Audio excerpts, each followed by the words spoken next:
భారత రాజ్యాంగం మన దేశానికి వెన్నెముక లాంటిది కదా. అసలు ఇంత పెద్ద రాజ్యాంగం ఎలా తయారైంది, దాని వెనుక ఉన్న ఆసక్తికరమైన కథేంటో ఈరోజు మనం చూద్దాం. అంటే ఇది కేవలం కొన్ని చట్టాలు, రూల్స్ ఉన్న పుస్తకం అనుకుంటే పొరపాటే. ఇది మనందరి కలలకు, మన ఆకాంక్షలకు అద్దం పట్టే ఒక జీవన గ్రంథం. మరి ప్రపంచంలోనే అతిపెద్ద ప్రజాస్వామ్యానికి దారిచూపిన ఈ రాజ్యాంగ ప్రయాణం ఎలా సాగిందో తెలుసుకుందాం. అసలు ఎంత సమయం పట్టిందనుకుంటున్నారు? ఒక్కరోజు 2 రోజులు కాదు, ఏకంగా 2 సంవత్సరాల 11 నెలల 18 రోజులు. అంటే సుమారుగా 3 సంవత్సరాల పాటు సాగిన ఒక పెద్ద యజ్ఞమిది. ప్రతి ఒక్క పదం, ప్రతి ఒక్క వాక్యం మీద గంటల తరబడి చర్చలు జరిగాయంటే వాళ్ళ డెడికేషన్ ఏ రేంజ్లో ఉందో మనం అర్థం చేసుకోవచ్చు. సరే, ఇంత పెద్ద పనిని ఎలా పూర్తి చేయగలిగారు? ఎన్నో భాషలు, మతాలు, సంస్కృతులున్న మన దేశాన్ని అందర్నీ కలుపుకునిపోయేలా ఒక రాజ్యాంగాన్ని తయారుచేయడమంటే మాటలా? దాని వెనుక ఎన్ని సవాళ్లున్నాయో, వాటన్నిటినీ ఎలా అధిగమించారో ఆ కథేంటా చూద్దాం. రండి, ఆ అద్భుతమైన కథలోకి వెళ్దాం. స్వాతంత్ర్యం కోసం పోరాడిన దగ్గర్నుంచి మన రాజ్యాంగాన్ని మన చేతులతో రాసుకునే వరకు సాగిన ఈ ప్రయాణాన్ని మొదలుపెడదాం. ప్రతి పెద్ద కథకు ఓ చిన్న మొదలుంటుంది కదా. మన రాజ్యాంగ కథ కూడా అంతే. ఇది స్వాతంత్ర్యం వచ్చిన తర్వాత మొదలైంది కాదు, దానికి చాలా ఏళ్ల ముందే మొదలైంది. మా భవిష్యత్తును మేమే రాసుకుంటామనే బలమైన కోరిక నుంచే ఈ ప్రయాణం మొదలైంది. ఈ ఆలోచన ఒక్కరోజులో పుట్టింది కాదు, దానికి ఒక క్రమముంది. మొదట 1928లో నెహ్రూ రిపోర్ట్తో ఒక చిన్న ప్రయత్నం జరిగింది.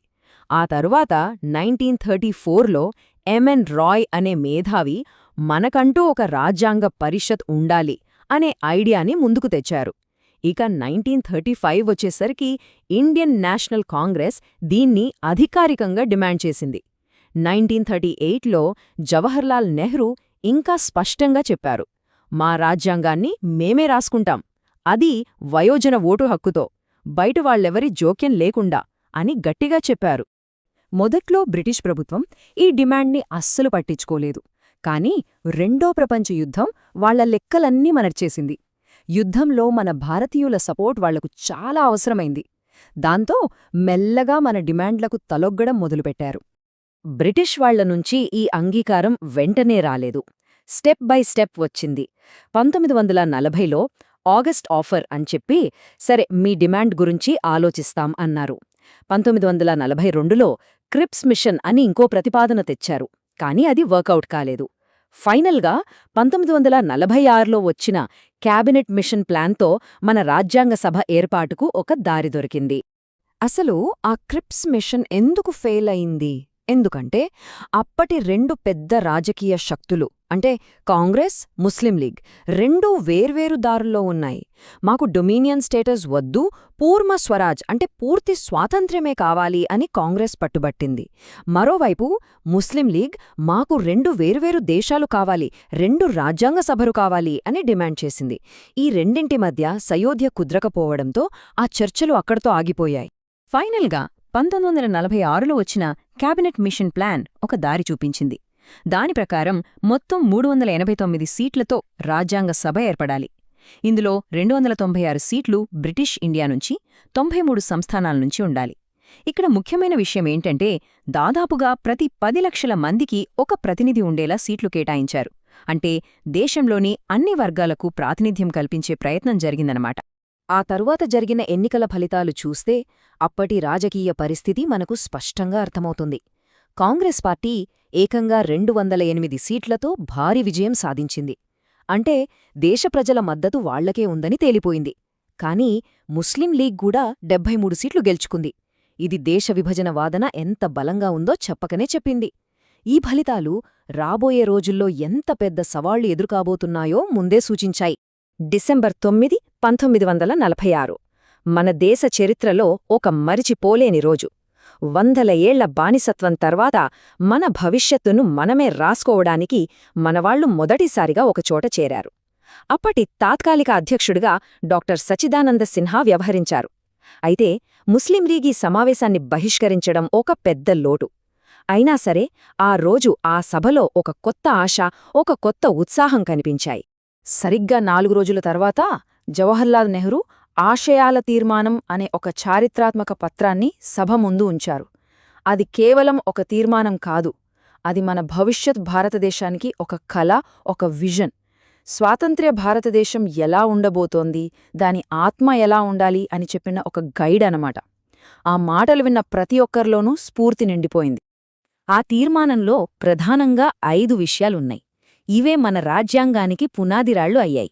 అవేంటంటే, ప్రతి ఒక్కరికి సామాజిక, ఆర్థిక, రాజకీయ న్యాయం, ఆలోచించే, మాట్లాడే, నమ్మే స్వేచ్ఛ, హోదాలో, అవకాశాల్లో సమానత్వం, మైనారిటీలు, వెనుకబడిన వర్గాలకు ప్రత్యేక రక్షణ. అన్నింటికన్నా ముఖ్యంగా దేశంలో అసలైన అధికారం ప్రజలదే అని తేల్చి చెప్పింది. ఈ ఆశయాలే తర్వాత మన రాజ్యాంగ ప్రవేశికగా అంటే ప్రియాంబుల్గా మారాయి. ఆ తరువాత జరిగిన సంఘటనలో కథను వేగంగా మార్చేశాయి. ఒకవైపు దేశ విభజన అనే బాధాకరమైన నిజం, మరోవైపు స్వాతంత్ర్యం వస్తోందన్న ఆనందం. ఈ రెండూ కలిసి రాజ్యాంగ సభ స్వరూపాన్నే మార్చేశాయి. జూన్ 3, 1947న మౌంట్ బాటన్ ప్లాన్తో దేశ విభజన ఖాయమైంది. దాని తర్వాత వచ్చిన భారత స్వాతంత్ర్య చట్టం రాజ్యాంగ సభకు పూర్తి స్వేచ్ఛనిచ్చింది. అంటే బ్రిటిష్ వాళ్ల కంట్రోల్ పూర్తిగా పోయింది. ఇకపై రాజ్యాంగాన్ని ఎలా రాయాలి, ఎలాంటి చట్టాలు చేయాలి అనే పూర్తి అధికారం మన చేతుల్లోకే వచ్చింది. అది ఒక సంపూర్ణ సార్వభౌమ సంస్థగా మారిపోయింది. స్వాతంత్ర్యం వచ్చింది సరే, కాని దేశం 2 ముక్కలైంది. పాకిస్తాన్ ఏర్పడటంతో ఆ ప్రాంతాల్నుంచి వచ్చిన ప్రతినిధులు రాజ్యాంగ సభ నుంచి వెళ్ళిపోయారు. దాంతో మొదట్లో 389గా ఉన్న సభ్యుల సంఖ్య 299కి పడిపోయింది. దేశ విభజన ఎంతటి గాయం చేసిందో చెప్పడానికి ఇదొక ఉదాహరణ. సరే, ఇప్పుడు కథలో మనం అత్యంత ముఖ్యమైన భాగానికొచ్చాం. ఆలోచనలు, ఆశయాలు ఉన్నాయి. వాటిని అక్షర రూపంలోకి మార్చే పని. ఈ గొప్ప పనిలో అందరికన్నా కీలక పాత్ర పోషించింది డ్రాఫ్టింగ్ కమిటీ. దాని గురించే ఇప్పుడు మనం తెలుసుకోబోతున్నాం. డాక్టర్ బిఆర్ అంబేడ్కర్ అధ్యక్షతన ఈ కమిటీ అద్భుతంగా పనిచేసింది. వాళ్లు కేవలం ఏసీ రూముల్లో కూర్చుని రాజ్యాంగం రాయలేదు. చూడండి, వాళ్లు మొదటి డ్రాఫ్ట్ని తయారు చేసి దేశ ప్రజల ముందు పెట్టారు. 8 నెలలపాటు ప్రజల నుంచి సలహాలు, సూచనలు తీసుకున్నారు. వచ్చిన వేలాది సవరణలను పరిశీలించి రెండో డ్రాఫ్ట్ను రెడీ చేశారు. ఆ తర్వాత సభలో ప్రతి క్లాజ్ మీద, ప్రతి పాయింట్ మీద సుదీర్ఘంగా చర్చించి ఫైనల్గా నవంబర్ 26, 1949న మన రాజ్యాంగాన్ని ఆమోదించారు. దాదాపు 3 ఏళ్ల కష్టం ఫలించింది. మనవాళ్లు పడిన శ్రమ ఒక రూపాన్ని సంతరించుకుంది. మన రాజ్యాంగం ఆమోదం పొంది ఒక కొత్త గణతంత్ర రాజ్యం పుట్టింది. ఈ 3 తేదీలు చాలా ముఖ్యం. నవంబర్ 26, 1949న మన రాజ్యాంగాన్ని మనం ఆమోదించుకున్నాం. అందుకే ఆ రోజును మనం రాజ్యాంగ దినోత్సవంగా జరుపుకుంటాం. కాని దాన్ని అమలు చేసింది మాత్రం జనవరి 26, 1950న. ఎందుకు ఆ రోజునే ఎంచుకున్నారు? ఎందుకంటే 1930లో సరిగ్గా అదే రోజున లాహోర్లో మనం పూర్ణ స్వరాజ్ కావాలని తీర్మానం చేసుకున్నాం. ఆ చారిత్రక రోజుకు గుర్తుగా జనవరి 26న గణతంత్ర దినోత్సవం జరుపుకుంటున్నాం. ఇక మధ్యలో జనవరి 24, 1950న చివరి సమావేశంలో జాతీయ గీతాన్ని, జాతీయ గేయాన్ని ఆమోదించి డాక్టర్ రాజేంద్ర ప్రసాద్ను మన మొదటి రాష్ట్రపతిగా ఎన్నుకున్నారు. ఇంకో ఆసక్తికరమైన విషయమేంటంటే, మన రాజ్యాంగం కేవలం చట్టాల పుస్తకం మాత్రమే కాదు, అదొక కళాఖండం కూడా. దాని అసలు ప్రతులు ప్రింట్ చేసినవి కావు. ప్రేమ్ బిహారీ నారాయణ్ రైజాదా అనే గొప్ప క్యాలిగ్రాఫర్ తన చేతులతో అందమైన ఇటాలిక్ అక్షరాలతో రాశారు. 6 నెలలు పట్టింది కేవలం రాయడానికే. అంతేకాదు, ప్రతి పేజీ మీద ఆచార్య నందలాల్ బోస్, ఆయన శిష్యులు మన దేశ చరిత్ర, సంస్కృతిని చూపే అద్భుతమైన చిత్రాలు గీశారు. అంటే మన రాజ్యాంగానికి ఒక కళాత్మక హృదయం కూడా ఉందన్నమాట. ఈ రాజ్యాంగ నిర్మాణమనే మహాయజ్ఞంలో పురుషులతో పాటు 15 మంది మహిళలు కూడా పాల్గొన్నారు. వాళ్లు కేవలం పేరుకు సభ్యులుగా లేరు, చర్చల్లో చురుగ్గా పాల్గొని వాళ్ల గొంతు వినిపించి మన రాజ్యాంగానికి ఒక కొత్త కోణాన్నిచ్చారు. ఇంతకీ భారతదేశ భవిష్యత్తును తీర్చిదిద్దిన ఆ 15 మంది మహిళలు ఎవరు? వాళ్ల గురించి తెలుసుకోవడం మనందరి బాధ్యత.